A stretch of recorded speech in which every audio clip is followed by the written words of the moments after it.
that a scar? Is that recent? Beyond is a story of a young woman called Jodie Holmes, and Jodie is gifted. She has a link with an invisible entity. She calls him Aiden. She doesn't know why, it's just a name that came to her mind when she was a little kid. And this presence is always around her. They are tied together in a way they cannot separate.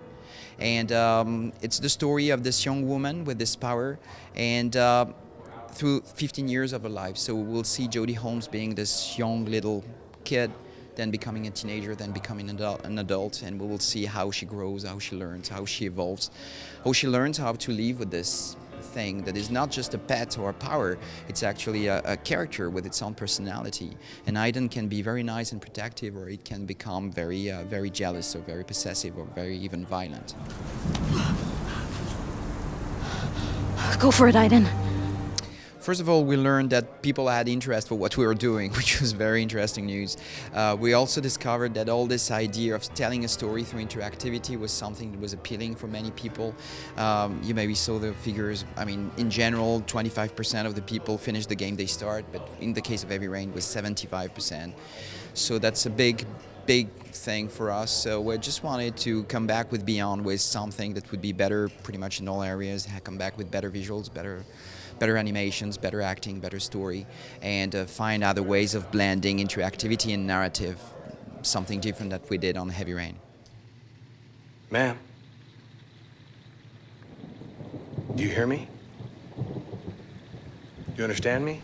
Well, there are many big changes on Beyond compared on Heavy Rain regarding controls. I mean, the first one is that we came back for the human character, Jodie Holmes, to a more standard control system with a stick. But now you can control Jodie Holmes, the human character, but at the same time you can control the entity, and you can switch freely between one and the other pretty much at any point in the game.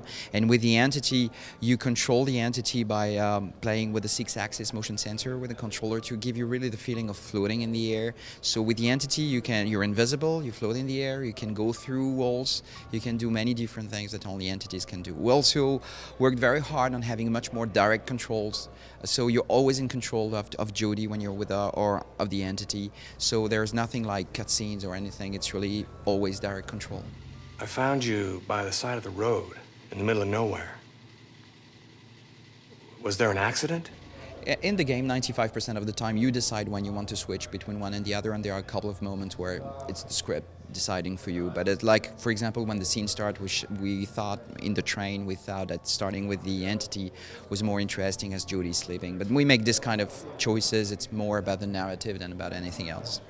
What about as far as him being able to possess other people? It seems like some you can, some you can't. Will the final game allow you to possess anybody, or is this the way it's going to be? No, certainly not. I mean, there are rules in everything, and if you know a little bit about the auras, we all have different auras of different colors, and these different auras show who you are, in what physical shape you are, in what mental state you are, and it changes the color of your aura. And we just thought that it would be interesting to see different people with different colors allowing you to do different things.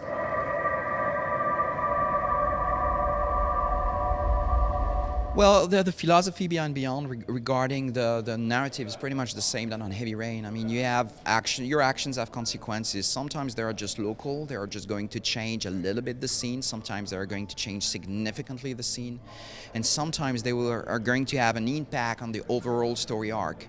So it really depends on how you play and what you want to do, but there are many different paths leading to different stories, leading to different endings.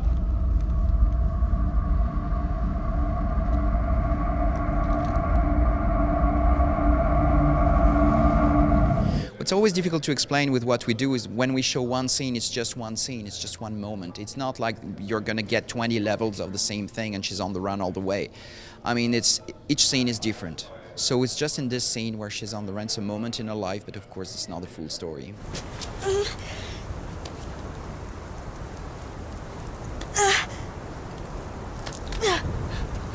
We thought that we needed a very talented actress really to be Jodie, especially as we needed someone capable of embodying Jodie's character from the age of 14 to the age of 23, 24. So It's also a very emotional role. Through 15 years, she will go through very happy moments or very sad moments, very difficult moments. And we really needed an actress capable of acting and giving this incredible performance. And this is exactly what we got with Ellen. She's been absolutely amazing on stage. I brought you that cup of coffee. Actually, we didn't upgrade the engine. We did a new engine from scratch. So we wanted to improve, as I said, in many areas of the game, including visuals and technology. So we wanted a different approach to lighting. We wanted to improve the rendering in general. We have developed something we call physically based shaders, which is a technology that calculates in real time how different materials reflect differently light. We also worked on the depth of field to improve it. We worked on this thing we call bokeh, which is how lights react to depth of field.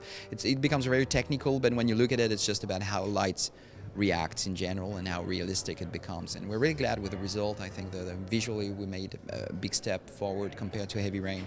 So hopefully it's going to be apparent to all gamers. Hold on, well, what's going on? Sure, you brought it earlier.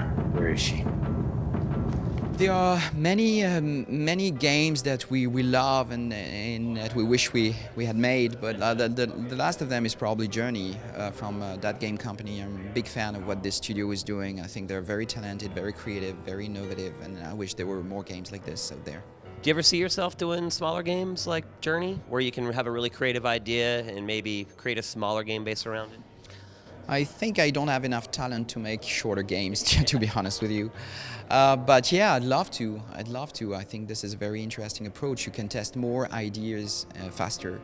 Where here I need to have one idea and then it takes me 3 years to get it to the market, and it's a long time and it's exhausting and it's a lot of effort and work. And I wish I could just do games in 6 months and give them to gamers and see what they think and move to another idea. Maybe one day. Tell them to leave me the fuck alone, because next time, I'll kill everyone. Beyond is coming exclusively on PlayStation 3 next year.